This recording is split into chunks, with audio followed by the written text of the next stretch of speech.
3 puppies, tied up in netting, left to die on the railroad tracks. But why would anyone do something so cruel? When investigative journalist Ethan Moore saves them, he has no idea.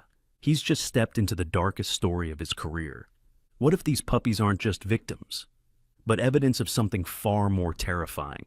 Stay with us until the end. And if this story speaks to you, feel free to share it or let us know where you're watching from. Now, let's begin. The desert sky was still gray when Ethan Moore left the diner.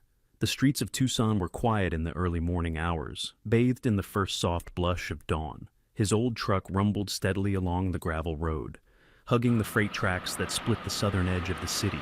It was the same road he always took home, away from the noise, away from people, away from memories that still had teeth. Ethan, in his early 50s, carried the quiet strength of a man who had seen too much and spoken too little about it. He was broad-shouldered, but slightly stooped, as if the years had folded around him without warning. His face was weathered, the kind that had once been on the front page next to exposes and government scandals. Now, it belonged to a man who wrote op-eds no one shared and lived alone in a 2-bedroom house with broken shutters and unopened mail. His wife, Emily, had died 2 winters ago in a car accident, one that no police report could ever make sense of. Since then, Ethan had moved through life with a kind of numb precision. Eat, read, write, sleep, repeat. He almost missed the sound at first, a faint, high-pitched whimper drowned by the engine, but it came again, sharper this time, a cry, alive. He hit the brakes and stepped out of the truck. The air was cold and dry, filled with dust and silence. He listened. Then he heard it. 3 cries, scattered and desperate, carried by the morning wind from just beyond the slope where the tracks ran. Ethan walked toward the sound, boots crunching the gravel, until he reached the top of the embankment. What he saw made his stomach drop. In the middle of the tracks, wrapped tightly in bright orange construction netting, were 3 tiny puppies. Golden in color, filthy, trembling. No more than 4 or 5 weeks old. The netting dug into their fur and skin, pinning them together like garbage meant to be thrown away. And in the distance, just a flicker on the horizon, he saw it. A freight train. Coming fast. He ran. There was no time to think, only instinct. He leapt onto the rails, knees slamming hard against the wood and steel, hands ripping at the plastic net. It was tighter than he expected, tangled in the track bolts. One of the puppies whimpered as he pulled too hard, but he didn't stop. The train horn blared, closer now. The tracks vibrated beneath him. With one final wrench, the last strand gave way. Ethan scooped the 3 fragile bodies into his arms and rolled off the tracks, landing in the gravel just as the train thundered past with a deafening roar. Dust exploded into the air. His ears rang. For a long moment he lay there, covered in dirt, holding 3 shivering lives against his chest. One of the puppies licked his chin, another buried itself into his jacket. "You're safe now," he murmured, voice hoarse. "Who the hell did this to you?" He stood up, brushed the dust from his jeans, and carried them to the truck. Laying them gently on the front seat, he reached into the glove box for an old towel and wrapped them together, shielding their tiny bodies from the chill.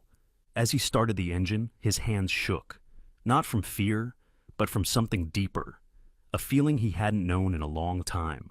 Urgency. Purpose. He turned the truck around and headed north, toward a small veterinary clinic on the edge of town. He hadn't been there in years, not since... She still lived there, he thought, and she was still the best. Sarah Whitmore was already up when the truck pulled into the dirt lot. Her clinic sat quiet under a pale sky, surrounded by brittle shrubs and rusting wind chimes. The sign read, "Desert Grace Animal Care," hand-painted in fading teal. She'd opened it 12 years ago, after leaving California without explanation. She stepped out onto the porch, coffee in hand. She looked almost the same, tall and lean, with long limbs that moved slowly, like they were measuring every motion. Her hair, once fiery red, was now a muted auburn, cut short just below the ears. There were lines around her eyes that hadn't been there before, and a kind of sadness in her face that hadn't faded with time. Sarah had always been quiet, even in college, brilliant with animals, but guarded with people. She had left suddenly after an internship at a research lab went wrong, and when Ethan tried to find her, she had vanished. Now, 20 years later, here she was, still alone, still standing, She froze when she saw him. "Ethan?" He nodded, voice low. "Morning, Sarah." She stared at him, then at the bundle in his arms. Her expression changed instantly, her instincts kicking in. Without another word, she stepped aside and opened the clinic door. Inside, the light was warm and clean. The scent of alcohol and cedar filled the air. She cleared a space on the examination table and motioned for him to set the puppies down. "They're only a few weeks old," she said, inspecting them one by one. "Where did you find them?" "On the tracks," Ethan replied. "Tied up, like trash." Sarah's hands paused for a second. She didn't speak right away, just ran her fingers carefully along the smallest puppy's belly, her touch slow and clinical. "They've been handled," she said at last. "Roughly. And this one," she turned the pup gently to show a faint incision along its underside, "has a scar, surgical. That's not an accident." Ethan felt something tighten in his chest. "They're not just abandoned," she whispered. "They were discarded." He looked at her closely then, at the way her shoulders hunched slightly, at the tiredness behind her calm. She had always been composed, but now she seemed hollowed out. "You still live alone?" he asked softly. Sarah didn't answer for a long time. Then, without looking at him, she said, "I tried once, but he didn't want the life I had. I guess neither did I." Ethan nodded. "I lost Emily 2 years ago." That made her pause. "I'm sorry," she said, and her voice cracked just a little. He shook his head. "She always believed there were things in this world worth saving, even when I didn't." Sarah placed a heat pad under the towel where the puppies lay, curling into one another like golden teardrops. "They're not out of danger yet," she said quietly. "I know," Ethan replied, and somehow they both knew. He wasn't talking just about the puppies. The morning sun broke through the wide windows of Desert Grace Animal Care, casting a gentle light over the examination room, where the 3 golden retriever puppies lay curled together beneath a thick fleece blanket. Ethan sat in a wooden chair near the corner, elbows resting on his knees, watching them breathe. Their tiny chests rose and fell in unison, still weak but steady. For a moment, the world outside, the dry wind, the ghosts of headlines past, the ache of his empty home, ceased to exist. Only the quiet breathing mattered. Sarah moved quietly around the room, adjusting the heat lamp and scribbling in a small notebook. She wore a gray t-shirt under her open lab coat now, her auburn hair tucked behind her ears. Her tall, willowy frame gave her the appearance of calm control, but Ethan had known her long enough to see the tension hiding beneath her deliberate movements. She wasn't one to panic, but there was something in the way she watched the puppies, something almost like dread. "They're stable," she said, not looking up, "but we need to keep monitoring them closely, especially the smallest one. She's still cold and her glucose is low." Ethan nodded slowly. "The one with the scar?" Sarah glanced at him. "Yes." He stood and moved to the table. The smallest of the 3 had large, expressive eyes and a soft golden coat a shade lighter than the others. She was the quietest, barely made a sound since they arrived. Her paws were smaller, ears drooped more, and she carried a cautiousness that seemed far too mature for her age. "She barely moved on the way here," Ethan said. "Just stared." Sarah placed a gentle hand on the puppy's side. "Some animals go silent when the trauma runs too deep. It's a survival instinct. But she's fighting. I can feel it." The second puppy, larger and restless, stirred beneath the blanket and let out a low whimper. He had a deeper golden coat and strong, thick legs. The third pup, leaner and with a dark stripe along one ear, rolled over and let out a sharp bark, high-pitched and bold. Sarah smiled faintly.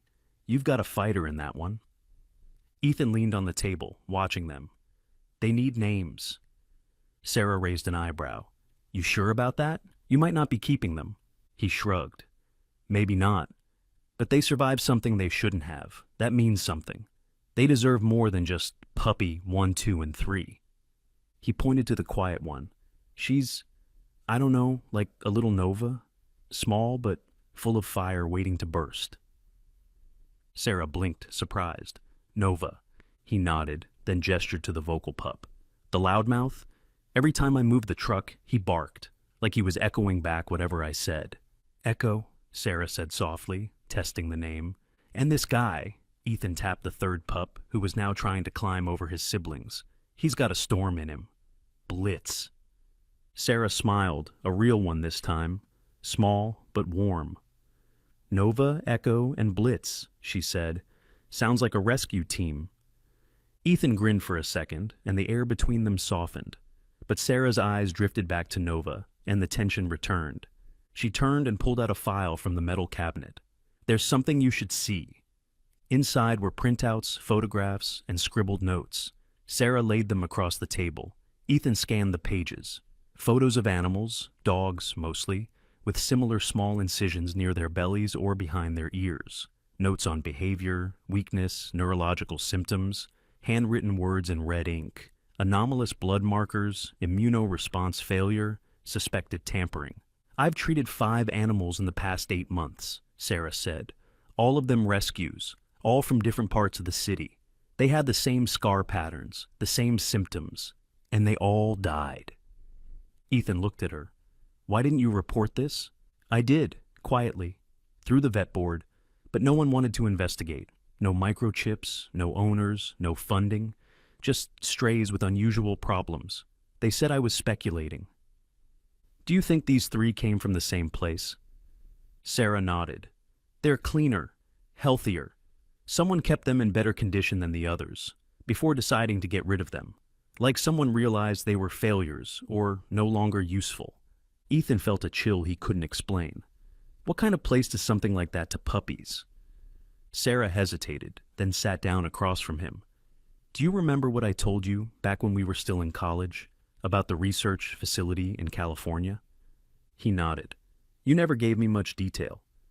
It was a private genetics lab, funded by defense contractors. They were experimenting with behavioral control in animals. Sound triggers, gene editing, that kind of thing. They used dogs for fieldwork simulations. I was there as an intern, naive, idealistic. What happened? I found out they were manipulating DNA sequences in newborn litters, trying to breed out fear, pain response, hesitation, but it was unstable. Many of the puppies didn't survive. The ones who did, her voice faltered. They weren't normal. Ethan waited. One night, they tried to euthanize an entire litter. I hid 3 of them in my car and left. I never went back. The room was silent except for the soft breath of sleeping puppies. Do you think, Ethan said slowly, that someone here in Tucson is trying the same thing? Sarah looked at him with haunted eyes. I don't know, but if they are, these 3 might be the last survivors. Outside, the wind picked up, rattling the windows. The desert never kept its secrets for long. Just then, the clinic bell rang. A young woman entered, about 25, wearing a baggy hoodie and cargo jeans, her brown hair tucked under a knit cap.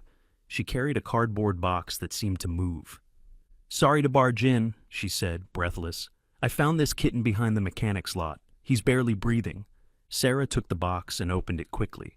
Inside was a tiny gray tabby, barely a week old, eyes crusted shut and fur wet from the cold.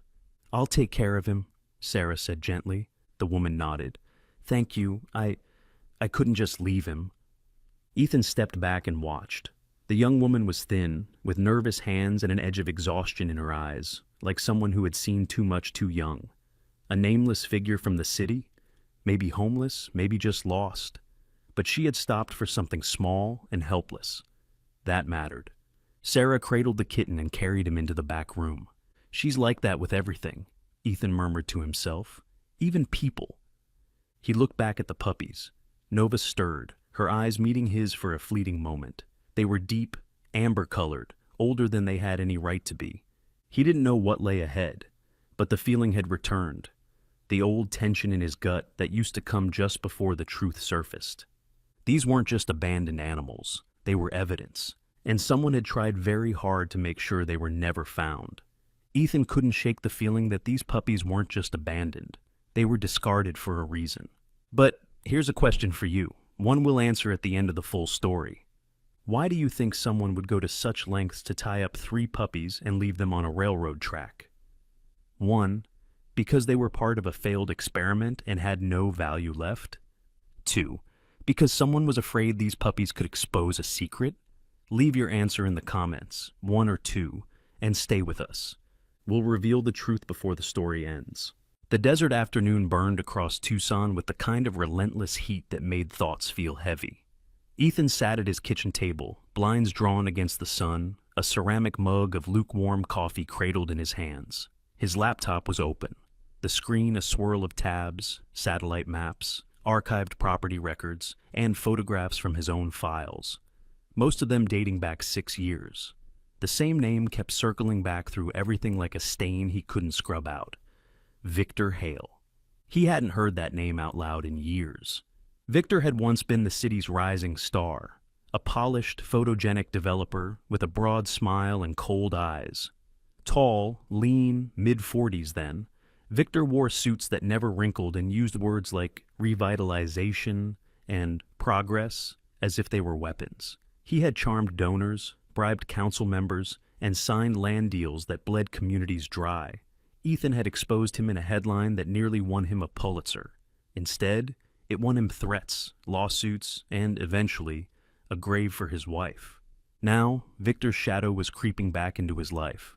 The 3 puppies had been found just outside a construction site once owned by a shell company linked to Hale's old portfolio. It had gone silent after the trial, left to rot in legal limbo. Yet, somehow, last month, ownership had changed hands, quietly, through another front. Ethan traced it to a corporate name he didn't recognize. When he searched deeper, it led to a new firm in Nevada, and one of its board members, a man who once served as Victor Hale's personal attorney.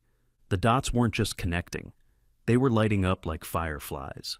As he leaned closer to his screen, a ping echoed from the old mailbox slot in his front door. He hesitated. Mail rarely came this way anymore. Most of what he received was digital, unless it was personal. He walked to the door, opened it, and looked down. A plain white envelope sat on the welcome mat. No stamp, no return address. Inside was a single sheet of paper and a photo. The paper read, "You should have let them die." The photo was one he hadn't seen before. It was of the 3 golden retriever puppies, bound in that awful netting lying on the railroad tracks, taken from an angle that suggested someone had watched and chosen not to intervene. Ethan stared at it, his grip tightening. There was no blood, no injuries beyond what they already had, but the photo felt surgical, calculated. Whoever had taken it wanted him to know 2 things. They were watching, and they were not finished. He locked the door and turned off the lights, scanning the street from behind the blinds. Nothing. Just heat shimmering on cracked pavement. Back inside, he snapped a photo of the letter and sent it to one of only 3 people he trusted, though he hadn't spoken to him in years. 15 minutes later, his phone buzzed. "More," the voice said. Gruff, steady, tired. "Ramirez." "You keep good timing," the voice continued. "I was about to call you myself." Detective Miguel Ramirez had been a beat cop when Ethan first met him during the Hale investigation. Stocky, with sharp eyes and a voice like gravel, Ramirez had always seemed older than his age, even though he was only in his early 40s now. He had thick dark hair peppered with gray, a perpetually wrinkled button-up shirt, and a limp he never explained. Some said it came from a bullet. Others said it was a warning. "Still in Vice?" Ethan asked. "Officially," Ramirez replied. "Unofficially, I'm on borrowed time." Ethan didn't ask what that meant. He waited. "They know you have the dogs," Ramirez said. "I don't know how they knew so fast. Maybe a tail. Maybe Sarah's clinic is bugged. Either way, someone's spooked." "Who's they?" Ethan asked. Ramirez exhaled. "Cleanup crews.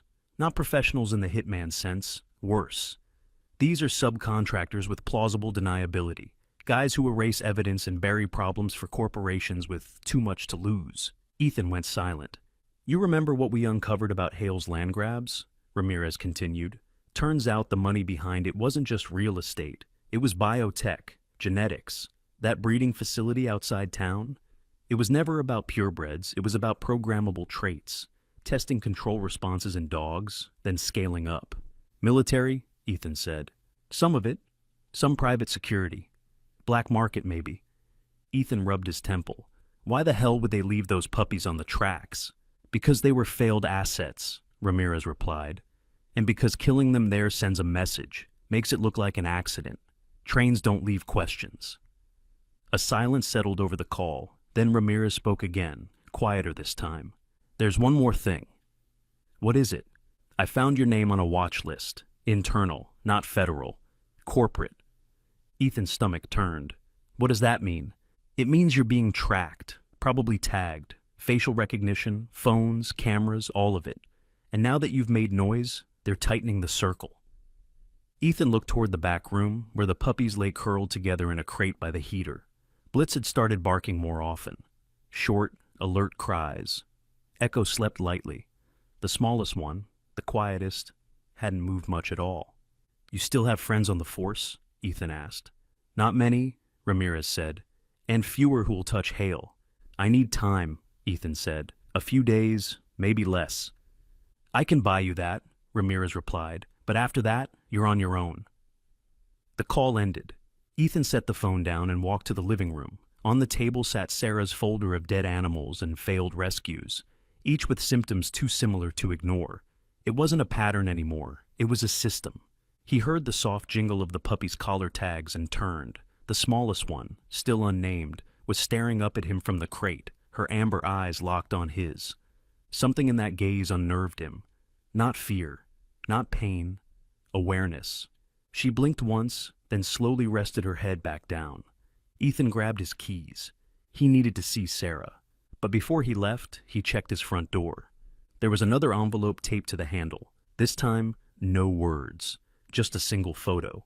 It was Ethan, standing by the crate, the puppies beside him, taken through his own window. The sky had begun to soften into amber when Ethan sat back in his worn-out recliner, a steaming mug of black coffee cradled in one hand, and 3 tiny golden bodies curled at his feet. The smallest of the pups, still nameless, lay with her head tucked gently beneath his boot, while the other 2 sprawled across an old flannel blanket that smelled faintly of cedar and age. He hadn't intended to bring them home for good. Not really. But now, their breathing filled the space his wife's laughter once had, and he found he couldn't imagine the house without them. It had been a long time since Ethan Moore felt this kind of stillness. For most of the last 2 years, grief had settled into every corner of his life like Arizona dust. Quiet, suffocating, and impossible to clean. The death of Emily had broken something in him that reporting and truth could not repair. She had been more than his partner. She had been the compass that kept his crusade from turning bitter. And when she died, part of him had willingly vanished with her. But the puppies, somehow, were nudging their way into that empty space. The first one to grow bold had been the larger male with dark ears. He followed Ethan from room to room, not out of anxiety, but with a curious tenacity that made the journalist smile despite himself. The quieter male, more cautious, had taken to sleeping near the windows, ears perking at every car that passed, and the smallest one. She stayed closest, always watching. There was something about her gaze that reminded Ethan of Emily. Still, searching, intuitive. That morning, after Sarah had run a second set of basic tests and given Ethan a rundown of temporary care, he had stopped by the hardware store to pick up cleaning supplies. The man behind the counter, Tom, mid-50s with a sunburned neck and permanent squint, had looked skeptically at the 3 puppies in Ethan's passenger seat. Starting a kennel more? He'd asked. Ethan had shrugged. Rescuing some hearts, maybe. Be careful, Tom replied, not unkindly. Some things you rescue end up rescuing you back. Now, hours later, Ethan bent to stroke the head of the smallest pup and let that sentence echo in the quiet. Later that night, curiosity drove him to his attic. It had been months since he'd gone up there. Dust coated every box, but one stood apart, an old leather-bound container with a brass latch. It was Emily's. He brought it down and placed it on the kitchen table. Inside were yellowed legal pads, manila folders, and a thick, worn notebook. Emily had been a sharp environmental lawyer, quick with her mind, quiet in her convictions. She had the kind of presence that didn't fill a room but made people lean in to listen. Flipping through her handwritten notes, Ethan found what he wasn't sure he'd been looking for. A section labeled Southwest Land Development Unverified Ties. His eyes narrowed. One name appeared more than once, Victor Hale. Emily had been looking into one of his early projects. Notes referenced suspicious permits, water rights abuses, and a series of acquisitions under various shell companies, many of which Ethan recognized from his own past reporting. But one entry stood out. Talk to VA, concerned about facility outside Valencia Ward. Rumors, unauthorized genetic testing. Confirm? He leaned back. VA was a known abbreviation in her work for Verified Anonymous, a source she trusted but never named. If she had been investigating Victor's connections to experimental facilities before her death, was the car accident really just an accident? The idea twisted something cold into Ethan's chest. The phone buzzed on the table. It was a message from Sarah. Sarah, just got back from the lab. That netting you brought, definitely commercial grade. It's the kind used in large-scale construction zones, not sold in stores. Ethan called her immediately. You said it wasn't standard? No, she confirmed, her voice calm but tense. It's a high-tensile polymer blend, used for perimeter control in restricted areas, usually government or city-contracted sites. And there are only 3 projects active in Tucson using it. He already knew what she was going to say.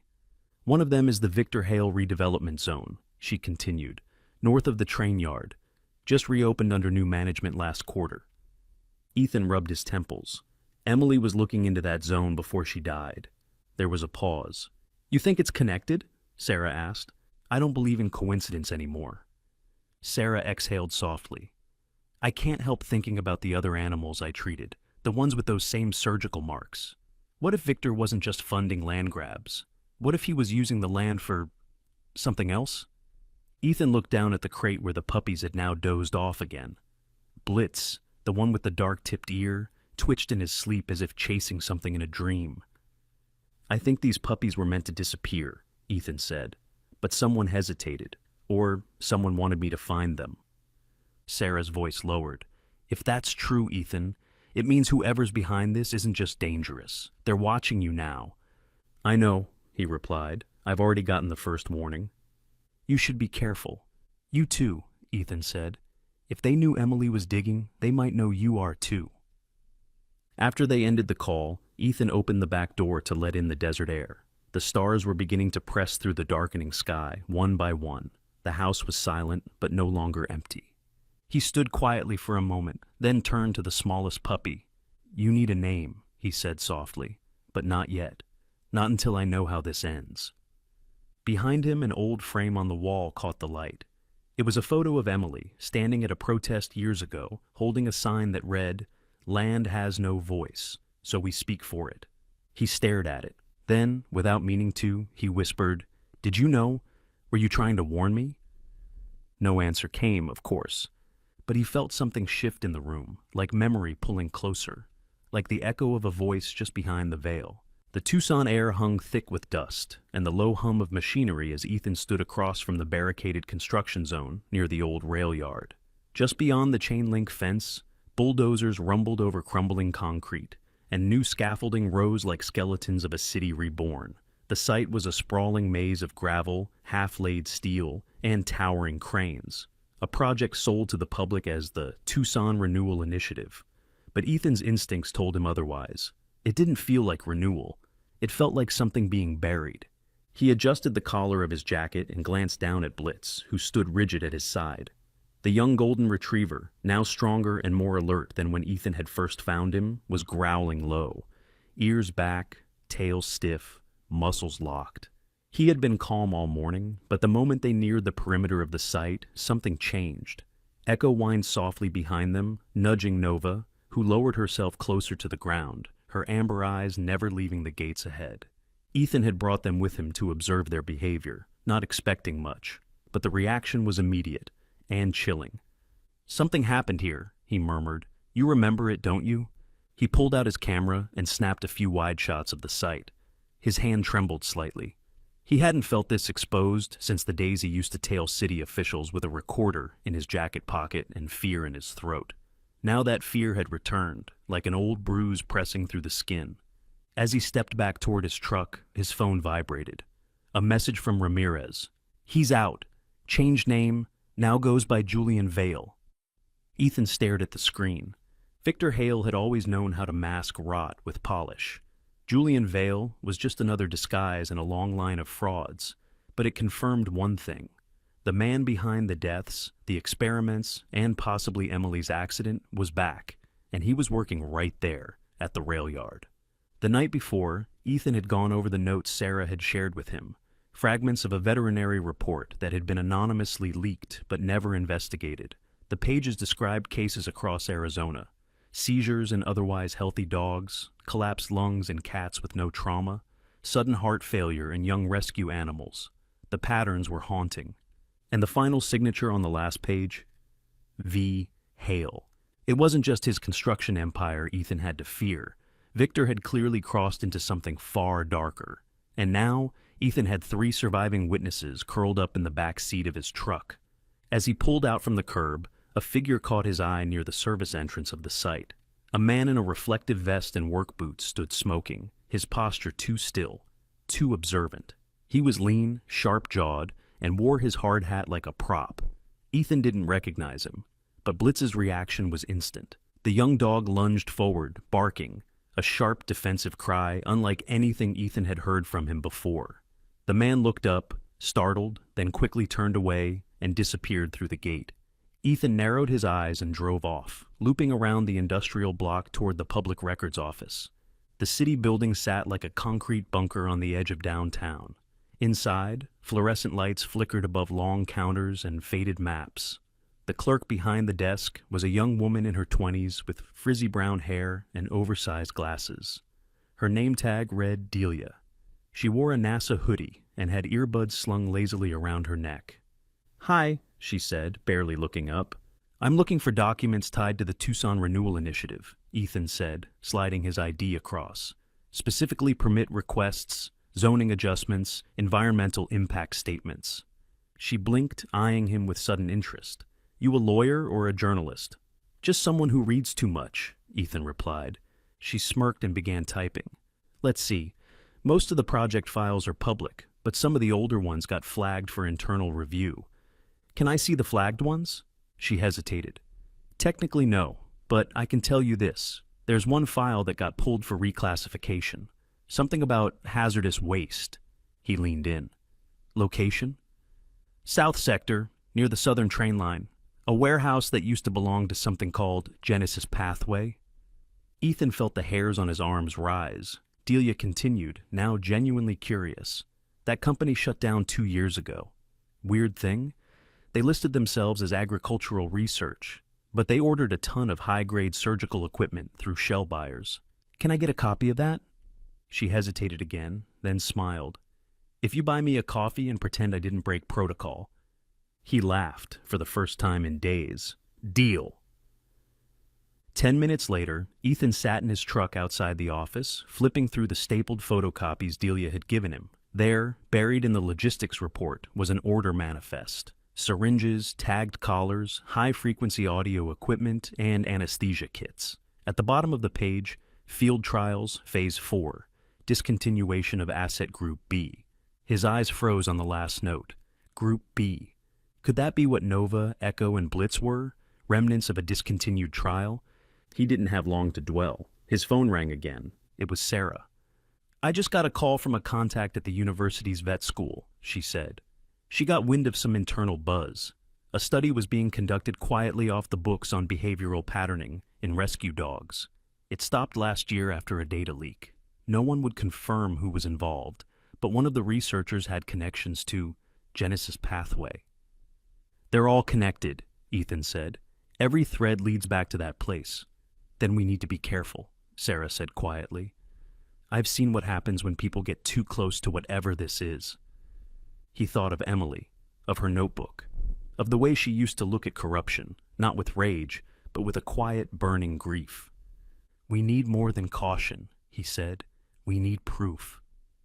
That night, after returning home, Ethan fed the puppies and sat at his desk. Nova climbed into his lap, nuzzling his arm as he reopened the files. The 3 of them had become more than survivors. They were the final piece of a puzzle someone had tried desperately to erase. In a locked drawer, Ethan placed the report Delia had given him next to Emily's notes. His fingers lingered over her handwriting. Then he whispered, "I think I'm starting to understand what you saw." Nova stirred. Outside, the wind shifted. Somewhere in the darkness, the web was still tightening. The sun had just dipped below the horizon when Ethan parked his truck at the edge of the restricted property line. The wind was dry and restless, kicking sand against his boots as he stepped out, careful not to slam the door. The air smelled faintly of metal and burned plastic, and the land itself, flat, fenced, silent, seemed too empty for a site supposedly under redevelopment. This was the place Victor had tried to rezone as part of the Tucson Renewal Initiative, but the paperwork Ethan reviewed suggested it had once been something else, something buried. In the truck bed, Nova sat alert, ears perked, eyes fixed on the fence in the distance. Ethan had debated bringing all 3 dogs, but only Nova had shown the kind of focus that felt, uncannily, like intent. Echo and Blitz were growing stronger by the day, but Nova remained different, quiet, watchful, always a step ahead of his thoughts. He clipped a soft harness to her and whispered, "Stay close." The fence was easy to bypass. A section near the back had been poorly resecured, the kind of lazy patchwork that indicated someone no longer cared who came or went, or that they assumed no one would dare. Ethan slipped through, Nova silently at his side, her movements precise, almost predatory. They crept through tall, dead grass and past an old cinder block structure that had once been a storage shed, now partially collapsed. The site was littered with the remnants of hurried departure, broken pallets, rusted oil drums, wires half buried in dirt. But it wasn't the obvious debris that made Ethan uneasy. It was the quiet, and the way the ground beneath them felt hollow. They moved deeper into the lot until Nova suddenly stopped. She lowered her nose to the earth and began sniffing in tight circles. Then, without warning, she scratched once, twice, and let out a soft growl. Ethan crouched beside her. Beneath the weeds, there was a metal hatch, its edges crusted with rust. He brushed the dirt away and found a faded red warning label that had been deliberately scratched out. Only 2 words remained legible beneath the grime: biological storage. He looked at Nova. She stared back. "I'm going to regret this," he muttered and pulled. The hatch groaned open, revealing a narrow concrete stairwell descending into darkness. The air that rose from it was stale and chemical, like a hospital that had been sealed for decades. Ethan pulled out his flashlight and began the descent, Nova close behind. At the bottom, the stairwell opened into a chamber. Not large, but organized. Shelves lined the walls, each stacked with crates labeled by date, specimen ID, and trial phase. On one table lay a row of vials, long evaporated, and a clipboard coated in dust. Ethan flipped through the attached pages. It was a logbook. Trial results, chemical formulas, behavioral responses, and at the bottom of the final page, bold and unmistakable, Asset Group NEB failed integration. Decommission initiated. His breath caught. NEB, Nova, Echo, Blitz. The notes detailed attempts to enhance cognitive response in canines using gene-edited prenatal sequences. The subjects were bred in isolated pairs, exposed to sound triggers, olfactory cues, and mild trauma to gauge emotional suppression. Some notes praised accelerated learning. Others flagged uncontrolled empathy as failure metric. They were trying to breed obedience and remove compassion. But something went wrong. Ethan snapped photos of every page, then moved deeper into the chamber. A second metal cabinet had been overturned near the back. Inside were black binders, some labeled client funding, others transfer records. Most were empty or damaged, but one folder was intact. Inside, scanned invoices showing money laundering through dummy corporations. Cash transfers to offshore accounts. Names of city officials Ethan recognized. Men who had publicly opposed Victor's projects, only to mysteriously reverse their votes weeks later. There were scanned IDs, bribery agreements, and a master ledger of all assets created at the facility. Nova brushed against his leg. He looked down. She was staring at the corner. He followed her gaze and saw a cracked plastic crate wedged behind a row of dusty shelving. When he pulled it free, paper spilled out across the floor. He scooped them up, heart racing. Among them, he found a list of test subject tags. Each line had a code, a species, and a status. Terminated, escaped, inactive. Then he saw 3 lines marked unrecovered, all under Group NEB. He knew now, without question, that the 3 puppies had been meant for destruction, and someone had failed to carry it out. Ethan was still collecting documents when his phone buzzed, an unknown number. He hesitated, then answered. "This is Ethan." A voice low and shaky spoke. "Don't hang up. I'm not with them." "Who is this?" "My name's Nate. I'm a structural engineer. I worked on that facility, the one you're in. I built the chamber you just found." Ethan froze. "Why are you calling me?" "Because I saw your name on the access logs," Nate said. "I installed the motion sensors. I know when someone goes in. And I've been waiting for someone, anyone, to come back." "What do you want?" "To tell the truth," Nate's voice cracked. "When I took the contract, I thought it was just bio-storage, harmless. I didn't know it was testing on animals. Then, one night during a follow-up inspection, I saw a little girl, 7, maybe 8, being rushed out of the site, vomiting blood. Her father worked security. He said she got into the wrong room." Ethan closed his eyes. "I should have reported it," Nate said. "I didn't.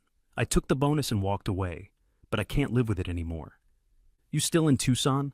"No, Flagstaff. I left. But I'll meet you. One time, no phones, no recording." "When?" "Tomorrow night, 9 p.m. Old Silvermine Diner, Route 77. Ethan paused. "How do I know this isn't a trap?" "You don't," Nate replied. "But if you want proof, real proof, I have it. And I think your dogs are part of it." The call ended. Ethan stood there for a moment in the stale silence of that buried room. Then he looked down at Nova. "You led me here?" he said. She wagged her tail once, solemnly. By the time they emerged from the hatch, the sky had gone full black. In the distance, Ethan saw the red glow of taillights flicker and vanish behind the hills. Someone had been watching. He didn't need Nova to growl this time. He already knew. The clock was ticking. The headlights sliced through the desert dark as Ethan sped along the back roads outside Tucson, the dusty 2-lane stretch leading toward the city police headquarters, now feeling more like a gauntlet than a passage to safety. The documents were packed tightly in a sealed case on the passenger seat, files that could unravel a network of lies, corruption, and something far more sinister beneath Victor Hale's legacy. In the back seat, Nova lay still but alert, eyes tracking every shadow that passed. Echo sat pressed against the door, twitchy and anxious, while Blitz rested his chin on the center console, growling low and steady, sensing something Ethan could not yet see. The night was too quiet. Ethan's thoughts spiraled as the weight of everything pressed in. The buried chamber, the file marked NEB, the image of the little girl Nate had described coughing blood, the knowledge that Emily may have died for walking the same trail he was now hurtling down. He glanced at the rearview mirror. No lights. Still, a chill crawled up his spine. He never saw the truck coming. It burst from a side road with no lights, T-boning Ethan's vehicle with bone-jarring force. Metal screamed, glass shattered. His truck spun violently, skidding off the road and crashing sideways into a shallow ditch. The impact knocked the breath from his lungs. His head slammed against the steering wheel, vision blurring to black for a few precious seconds. When he came to, everything was smoke and heat. The air was thick with gasoline. He could smell it. Sharp, overwhelming, deadly. The passenger door was crushed inward, trapping the case of documents beneath twisted steel. Sparks flickered from the dashboard. Somewhere in the chaos, he heard Blitz barking furiously, followed by Nova's sharp yelp. Ethan tried to move, but his leg was pinned beneath the crumpled steering column. Pain shot up through his hip like lightning. He groaned, struggling, cursing himself for not listening to Ramirez's warning about being followed. He reached for the door handle with trembling fingers. It wouldn't budge. A pop, then a hiss. Gasoline was leaking in a steady stream from the ruptured tank. He had seconds, maybe. Then a tug, small but strong. Nova had slipped through the shattered driver's window and grabbed his sleeve in her teeth, pulling. Ethan cried out as his legs shifted, agony slicing through him, but he knew what she was doing. She didn't stop. Then Blitz joined in, teeth locked onto his coat collar, pulling in perfect rhythm.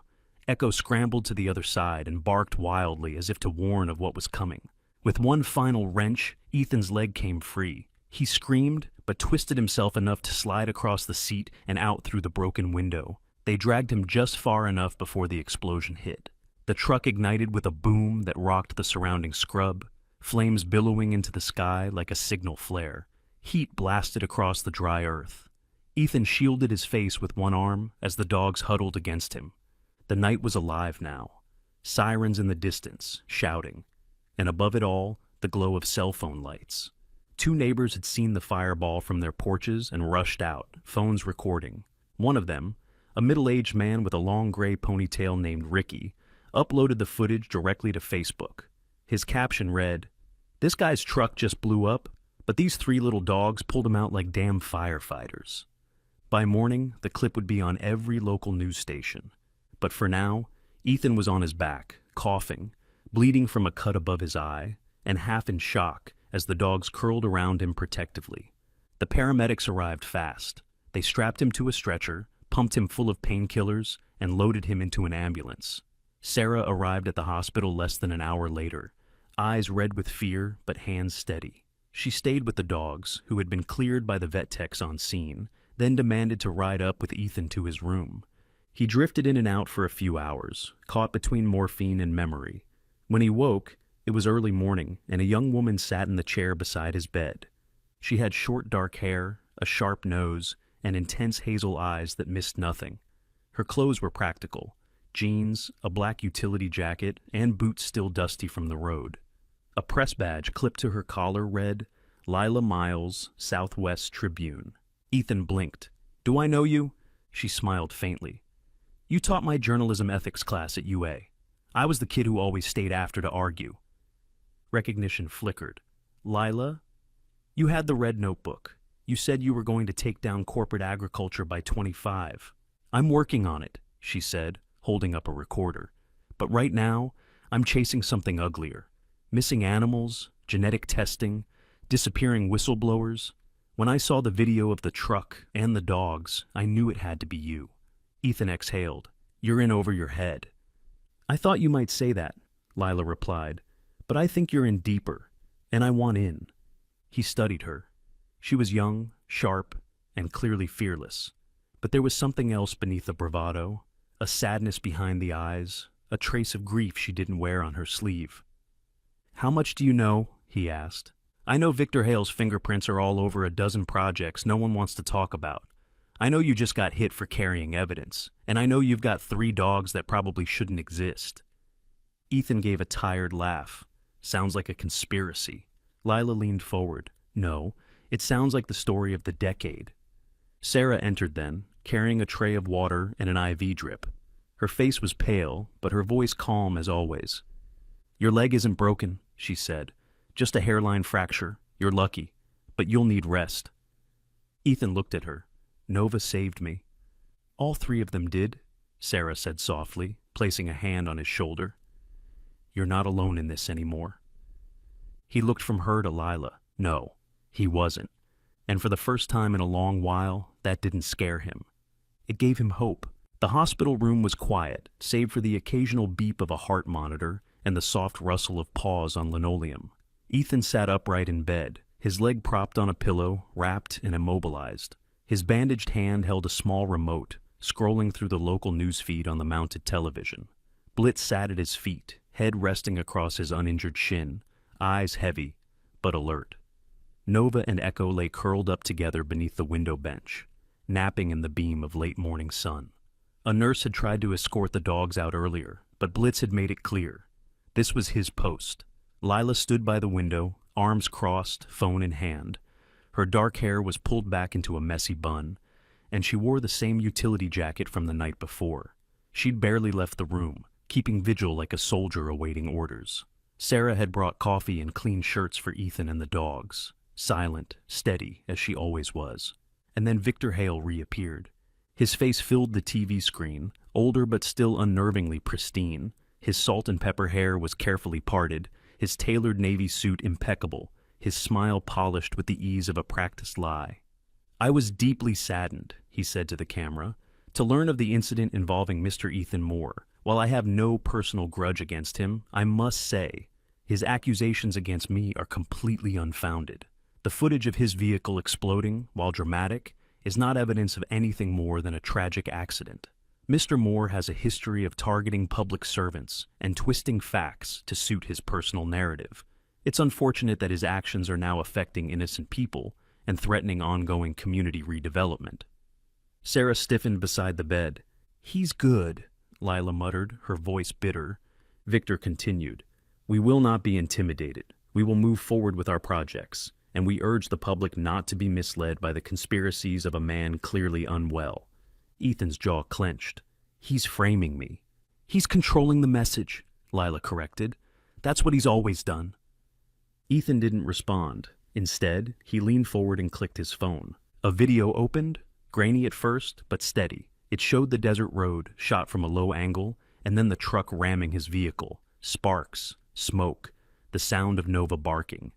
Then, clear and sharp, a man's voice. Take the files, light it, make it look like an accident. The figure was unmistakable, even in the dim light.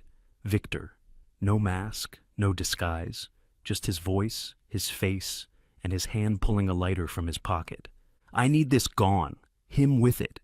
The footage came from the tiny button-sized camera mounted to Blitz's collar. They had wired it days ago, an idea Ethan had dismissed at first as unnecessary, but Sarah had insisted. Just in case, she'd said, if they're watching us, maybe it's time we start watching back. Now that camera had captured the very evidence Victor had tried to bury in fire. Lila looked at Ethan. You ready to release it? I want it to go everywhere, Ethan replied. News outlets, social, anonymous forums. No one will be able to contain it. Sarah spoke quietly. Once it's out, you won't be able to take it back. Good, Ethan said. But Sarah didn't smile. She turned away and moved to the corner, arms wrapped tightly around herself. Lila noticed. What is it? Sarah hesitated, then sat on the edge of the windowsill, the sunlight casting soft shadows over her face. She looked tired, not from lack of sleep, but from years of shouldering truths in silence. There's something I haven't told you, she said, voice low. Years ago, before I opened Desert Grace, I was approached by someone from one of Victor's investment groups. They offered me a lab, unlimited resources. They wanted me to help develop non-invasive genetic enhancement for animals, behavioral modifications, performance amplifiers. Lila blinked. They offered you a job? Sarah nodded. A research lead position. Triple what I was making. They said it would save lives, improve working dogs, cut down on unnecessary euthanasia. And you said no, Ethan said. Of course I said no, she snapped, then caught herself. Her voice softened. It didn't feel right. The way they spoke about the animals, like tools, data points. Who was the recruiter? Lila asked. A woman named Celeste Langston. Mid-40s, polished, clinical. She knew everything about me, my research, my past in California, even my personal files. And what happened after you declined?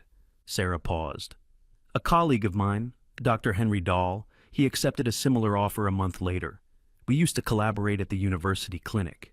Kind man, loved cats. He had a sister with MS. He needed the money. Where is he now? Ethan asked. No one knows. He vanished 2 months into the job. His apartment was cleared out, his number disconnected. I filed a missing person report, but there was no follow-up.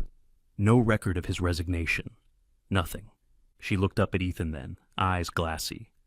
I've always wondered, if I had said yes instead of him, would I have disappeared too? Ethan reached out, resting his bandaged hand over hers. You're not going anywhere. Outside the window, the city buzzed on unaware. But inside that hospital room, the war was no longer theoretical. They uploaded the footage that afternoon. Lila handled the drop, sending it to major outlets, encrypted drives, and a public archive under an anonymous name. Within hours, the video was everywhere. Victor's voice, his face, his command. His attempt to kill. The tide turned swiftly. Online forums exploded. The footage made national news. Journalists demanded Victor's arrest. Protesters gathered near the construction site. City officials scrambled to distance themselves from his projects. And for the first time in years, the man who had controlled the narrative found himself cornered. The backlash was relentless. Sarah watched the coverage from the hospital, arms crossed tightly. Her jaw clenched as Victor's lawyers issued bland denials, calling the footage deepfakes and fabrications. But it didn't matter anymore. The truth had broken the surface. Lila sat at Ethan's bedside that evening, notepad on her lap. You just started something big, she said. Bigger than any one story. Ethan smiled, then looked down at Blitz, who had settled beside him, tail thumping gently. Maybe, he said, but it took 3 little dogs to make people listen. Nova padded over and rested her head on his lap. Echo followed, climbing up to press his body against Ethan's chest. Sarah stood behind them, watching. "I never wanted to be part of this again," she said. "You already were," Ethan replied. "You just didn't know it."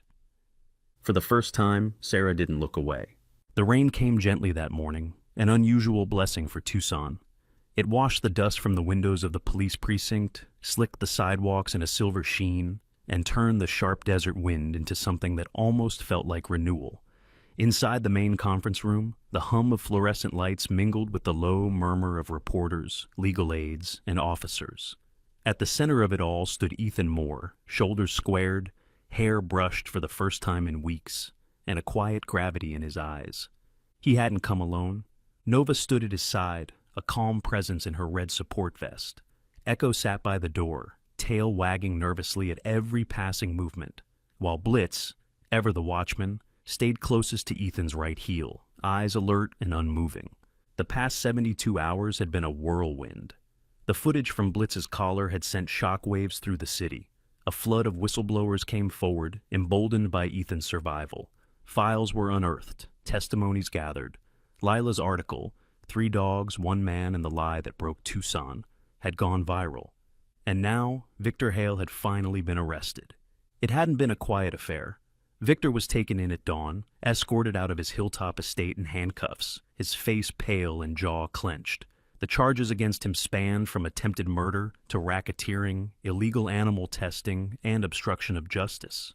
But perhaps the most damning piece of evidence had been a single line in a ledger found in the underground vault Ethan and Nova had uncovered. Asset control, NEB, disposal scheduled, signed off by Victor himself. But Victor's fall wasn't the end. Not even close. Ethan stood as Detective Louise Bryant approached the podium. She was in her 50s, tall, with a narrow frame and piercing gray eyes. Her presence commanded attention without theatrics. Her suit was modest but sharp, and her voice had the gravel of someone who had seen too much. "We are confirming the arrest of Victor Hale on multiple federal charges," she began, reading from the statement. "We are also opening formal investigations into over a dozen city officials, 5 corporate partners, and 3 medical research entities with direct financial ties to Hale's network." Reporters erupted into a flurry of questions. Ethan watched in silence, hands resting on Nova's back. His name had been cleared. The city that once whispered rumors now shouted his vindication. But victory tasted more like ash than triumph, especially after the call that had come only an hour earlier. Ramirez was dead. A single car accident, they said. Wet roads, lost control, no foul play suspected. But Ethan knew better. Miguel Ramirez had been careful. Always. He didn't drive fast. He didn't drink. And he didn't make mistakes. The photo sent anonymously to Ethan's encrypted email showed the wrecked car from above, an impact that crushed the driver's side completely. There was no mistake. It had been a message. Sarah joined him outside the precinct as the press cleared. She wore a long gray coat over her jeans and black boots, hair tied back in a loose braid. Her tired eyes searched his face. "You don't believe the accident report," she said. "No," Ethan replied. "Neither do I." She glanced down at Nova. "You should take them home. They've done enough." "I'm not sure home exists anymore," Ethan said quietly. Sarah didn't answer. A moment later, Lila appeared from behind the line of press vans, her face pale, jaw tight. She walked up briskly, holding out her phone. "There's chatter online," she said. "An encrypted forum, deep web, where the Hale contracts used to circulate. Someone just posted, 'Vale is done, but the eye still watches.'" Sarah frowned. "Vale?" "Hale's alias," Ethan said. "Julian Vale." Lila nodded. "It's a message. There's someone else. Someone higher." Ethan looked at her. "You think Hale was just middle management?" Lila shrugged. "You said it yourself. He had access to labs, government contracts, private military firms. That kind of power doesn't move alone." Sarah stepped closer. "Then, who's running it now?" No one had the answer. But Ethan felt the chill in his bones again. The same feeling he'd had that night he found Nova, Echo, and Blitz on the tracks. That sense that what he was touching wasn't a loose thread, but a knot, tied to something much, much larger. Later that evening, Ethan returned to his home, a small stucco house on the edge of town, made soft by the glow of string lights Sarah had helped him hang around the porch. The living room smelled faintly of cedar, and a warm fire cracked in the hearth. Nova curled at his feet while he sat in the armchair, Emily's old blanket wrapped around his shoulders. Echo gnawed at a soft toy in the corner, while Blitz sat with his eyes on the door, ever watchful. Sarah moved quietly through the kitchen, fixing tea, her sleeves rolled to the elbows.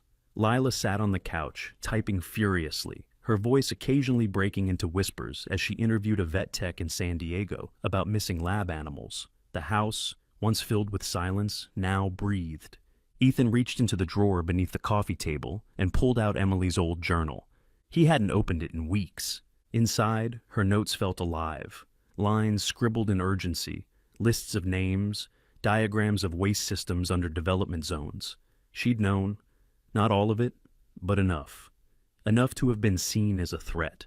He ran his fingers across her handwriting and whispered, "You were always one step ahead of me." He thought about Ramirez, about the quiet sacrifices people make to shine light into dark places, and about how sometimes the reward for telling the truth wasn't safety. It was more danger, but also, maybe, just maybe, hope. Nova looked up at him with those deep amber eyes. He reached down, rubbing her head gently. "They tried to kill you too, didn't they? But you didn't give up." She leaned in, her nose against his chest. There was a long silence, broken only by the ticking of the clock on the wall. Then Ethan said aloud, more to himself than to anyone else, "We won the battle, but the war's still watching." The stage lights weren't as harsh as Ethan had feared. They cast a soft golden hue across the intimate hall of the Tucson Book Festival, making everything feel warmer, gentler, like dusk in the desert. Hundreds of folding chairs filled the event lawn, and nearly all of them were occupied. The buzz of quiet voices, the occasional bark from a distant pet, the subtle creak of a camera rig. All of it swirled around Ethan as he stepped to the podium, his notes held loosely in one hand. Nova sat at his left, calm and poised, wearing her signature red vest that now read, "NEB Foundation Ambassador." Echo lay sprawled lazily behind the lectern, his tail thumping in response to the crowd's energy. Blitz sat sentinel at Ethan's right heel, as if guarding against memories that might try to sneak in from the shadows. The book launch had drawn more attention than Ethan had expected. Beneath the Tracks had become a symbol, less a memoir and more a reckoning. In its pages, he'd written the truth, about Victor Hale, about Emily, about what it means to be hunted for holding the line. But he also wrote about the dogs, their eyes, their instincts, their choice to trust. He leaned into the mic. "I never expected," he began, voice steady, "that 3 small lives tied together in netting could unravel a system built on silence, or that the sound of barking, urgent, unrelenting, could break through the kind of fear that suffocates even the strongest of us." He paused, catching the eye of Sarah in the front row. She wore a navy dress with long sleeves and her signature desert boots. Her auburn hair had grown longer in recent months, pulled into a braid down her back. She looked softer these days, though still deliberate in every movement. She smiled at him now, not a polite smile, but one that said, "I'm proud of you, and I'm healing too." Ethan continued, "This isn't just my story, it's ours, the quiet ones, the discarded ones, the people who ask questions even when the answers hurt." Applause rose, not thunderous, but respectful, sincere. It reminded him of the desert itself, not loud, but enduring. After the talk, he moved to the signing table beneath a white tent where copies of Beneath the Tracks were stacked neatly. Sarah stood nearby, helping a young boy pet Nova, who wagged gently at the attention. Lila arrived 10 minutes later, jeans and blazer dusty from travel, a shoulder bag slung over her chest, and an expression of sharp curiosity etched into her features. Ethan caught her eye and nodded. They found a quiet bench near the edge of the lawn, just past the final vendor stall. The setting sun cast long shadows across the gravel walk, and in the distance, the orange glow lit the Santa Catalina Mountains in copper and pink. "You look good," Lila said, sipping from a paper cup. "Not at all like someone who used to live off caffeine and danger." Ethan smirked. "I'm getting soft." "Not soft," she corrected, "just peaceful." They sat in silence a moment, watching as Sarah helped a teenager pose for a picture with Echo and Blitz. You know, Lila said, we tracked another lab outside of Nevada. Same patterns, same kind of contracts. The money trail's messier, but it's there. Ethan turned. Victor's network? It's more than that, she said. Victor was just one spoke. The hub's still turning, slowly, carefully. But it's there, underground. Ethan didn't reply at first. The weight of truth was something he knew well. It never really lifted, just redistributed. So, he asked quietly, you're not done? Lila looked at him, eyes sharp and bright. I'm just getting started. He chuckled. Of course you are. Then she leaned forward slightly, serious again. You think this was the end, Ethan, but it's not. This, everything you've done, it's just the first chapter. The real story. It's still unfolding. From behind them came a soft rustle. Nova had stood and moved to Ethan's side. She let out a gentle bark. Echo followed with a single tail thump and a brief chuff of agreement. Blitz, ever the skeptic, gave a low grumble, as if to say, keep your eyes open. The moment felt almost theatrical, and yet it rang with something deeper. Lila smiled. See? Even they know it. Ethan reached out and scratched behind Nova's ears. Then I guess I'd better be ready. Later that evening, long after the sun had dipped behind the ridge and the last of the festival tents had been packed away, Ethan drove north, past the city lights and into the quieter outskirts, where the saguaros stood like sentries in the moonlight. His new home was a modest ranch-style house with a wide porch and a backyard that backed into the open desert. There was a garden plot half-started, a hammock strung between two mesquite trees, and a small wooden sign Sarah had carved and nailed to the fence. Home of NEB Pack. Inside, the house smelled of sage and cinnamon. Books lined the shelves, most of them red, some of them Emily's. On the mantel sat a photo of the three dogs standing proudly beside Ethan in front of the police station, taken just days after Victor's arrest. Another frame held a picture of Emily beneath a red rock arch, laughing mid-step, her hair wild in the wind. As the stars emerged and the air cooled, Ethan stepped out to the porch, a mug of chamomile tea in one hand. Nova curled at his feet. Blitz stood guard near the steps. Echo chased a moth across the dry lawn, his energy undiminished. Ethan breathed deep.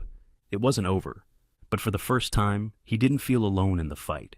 He had allies, he had truth, and he had three unlikely heroes who reminded him every day that life, no matter how scarred, could still carry beauty, still carry purpose. The darkness would return, but the sun, like the truth, had a habit of rising again, especially in Tucson, where it never really set. Sometimes, it's the smallest lives that carry the loudest truths. 3 little puppies left for dead. But in saving them, Ethan uncovered something far greater and found his way back to hope. In a world where silence often protects the powerful, it's loyalty, love, and quiet courage that make the real difference. And maybe, just maybe, these dogs didn't just survive. They showed us how to live. We all have the power to protect the voiceless, to speak up, to choose kindness, even in the face of fear, because the sun never truly sets on truth. And like the skies above Tucson, it keeps rising. Now, friend, this is only part 1 of the story. Do you want to know who was truly behind it all? What lies beyond the tracks? And what the future holds for Ethan and his 3 brave companions? And then share this story with someone who needs a little hope today. And tell us in the comments, what part touched your heart the most? The more hearts we hear from, the sooner part 2 will be here. So don't be shy, we're listening. And until next time, may you be surrounded by love, guided by truth, and reminded that even the smallest voices can change everything.